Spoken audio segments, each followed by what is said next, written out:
Up until now, I have covered 13 different felids in my animal battles, from the smaller and unique ones like the Clouded Leopard to the biggest and the strongest ones like the tiger.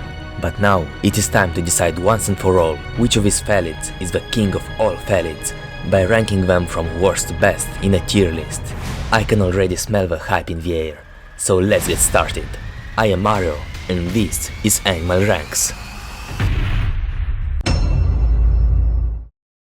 All the competitors for the title of the best felid in this episode are cats that I have already discussed in Animal Battle episodes, so I will mention only their highlights and rank them in this tier list, since it would take way too much time to go through all of their individual characteristics. But if you are particularly interested in some of them, you can watch their respective animal battles to find more about these amazing animals. Before we begin though, I should address the elephant in the room. Animals in a tier list? Isn't that what Tier Zoo does? Well, yes. But when deciding how to rank all of these animals, putting them in a tier list seemed by far the best option.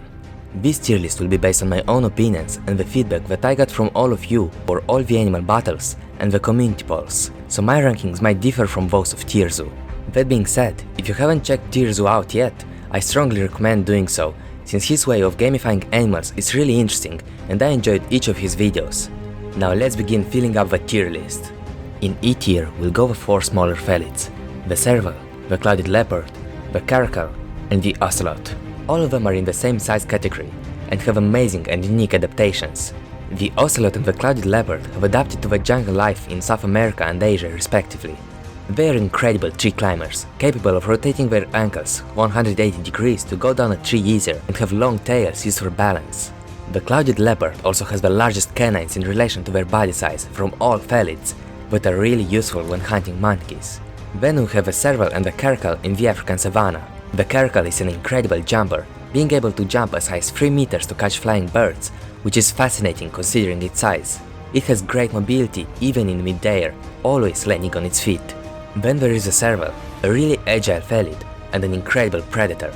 It has a really high hunting success rate of 50% compared to the lion's 1 in 3 success rate. So all 4 of them have amazing abilities, but I cannot overlook the fact that they are basically leopards with reduced stats. They can only hunt small to medium-sized prey and have to share the same areas with a lot of larger predators. Not only do they need to become nocturnal or arboreal to always avoid the larger felids, but they also need to look out for canids and eagles. So unfortunately, I'll have to put them in E tier. By the way, placing these animals in E tier does not mean that they aren't awesome, since all of the felids in this tier list are amazing, but someone has to be at the bottom of a list. Moving up 1 level, we have a lynx, which has decent stats for its size. The lynx has large paws for walking on snow, is an incredible jumper, and a capable tree climber. It is widely distributed, but in its entire range, it will encounter large predators like wolves and cougars. It is great at hunting in the snow and has sharp hearing, but losing fights even to coyotes sometimes, I cannot place it higher than D tier. Joining the lynx in D tier, we have a cheetah, the fastest animal on land. It is true that the cheetah's agility is unmatchable by the other felids, reaching up to 120 km per hour while running in a couple of seconds and being able to take quick turns using its long tail. The cheetah delivers a spectacular chase each time. It also has the best vision of all land animals, spotting the medium-sized prey from up to 5 km away. But here comes the problem: it can only be medium-sized prey, since the cheetah needed to trade its size for speed. This makes the cheetah very vulnerable to the multitude of larger predators in the African savanna, like hyenas, lions, and leopards. It won't be able to defend its well-deserved prey, or even its own cubs, resulting in a really high mortality rate. As much as I love cheetahs, there's no way I could place it higher than D tier, unfortunately. If you are enjoying this video so far, consider smashing that like and subscribe button. Let's get this video to 1000 likes, and I'll make another Animal Ranks episode. In C tier, we have a snow leopard. The snow leopard has adapted to living high in the mountains, with a thick coat and large paws. It can jump as high as 6 meters and up to 15 meters in length. It is also a master at walking on steep surfaces, having fur on its paws for a better grip. The snow leopard can kill most animals in its range and doesn't usually encounter competitors, since few animals adapt to such a harsh environment. But that can also be viewed as a problem.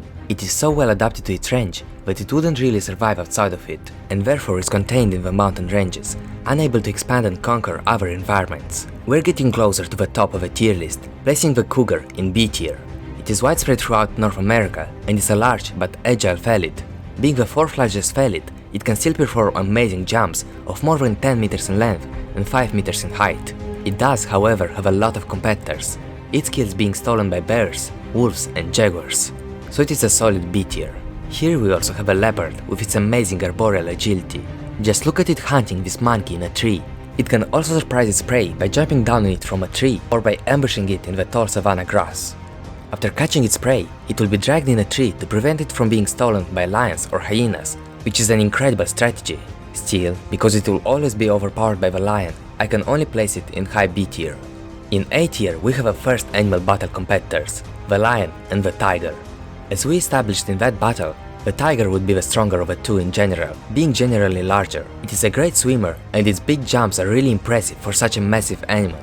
The tiger is able to take on bears, wolves, leopards, pythons and crocodiles and is truly an animal to be feared. But I think I slightly underestimated lion's bonus skills in that episode. After creating more animal battles, I understood just how important living in groups is. Forming groups, even smaller animals become apex predators, able to take down large prey. And what do you get when you form a pride of large and powerful lions? A truly powerful unit, capable of taking down large ungulates and taking care of the cubs in the harsh African savanna. But as overpowered as the tiger and lion seem to be, they still have quite a few competitors. Crocodiles, packs of African wild dogs, and groups of hyenas would still be reasonable threats for lions, while tigers would still sometimes lose to bears, crocodiles, or packs of dolls. So, since they don't truly dominate in their region, these two powerful felids cannot be placed in S tier. Finally, I'll put the jaguar in S tier, and its stats speak for themselves. It is true that the jaguar is not as large as a tiger or lion, but it doesn't have to be that large to become the true king of a jungle, being an apex predator in South America. The jaguar can kill any vertebrate in its area and has a preference for large prey. It is fast, a good tree climber, and an incredible swimmer, feeling as good in water as on land. With its amazing vision, the jaguar can spot prey underwater and will jump to catch it. The jaguar will also sometimes sneak behind a caiman and then will attack it, delivering a fatal bite to the skull. Having the strongest bite force of all felids, it will kill the prey instantly. While it is true that sometimes jaguars will choose to flee from groups of otters and won't attack large black caimans, it is still safe to say that it is generally an overpowered felid for its range. Does that mean that the jaguar is officially the best felid? Well, you might remember that I said that I had discussed 13 felids in animal battles, while there are only 12 on this tier list. The 13th and the undisputed king of felids is... the house cat. Okay, but looking at its stats, they don't seem to be that remarkable. In general, even worse than the E tier felids, I would say. Cats are agile and cute, but how are they the best felid? Cats have become best felids teaming up with an organism called toxoplasmosis.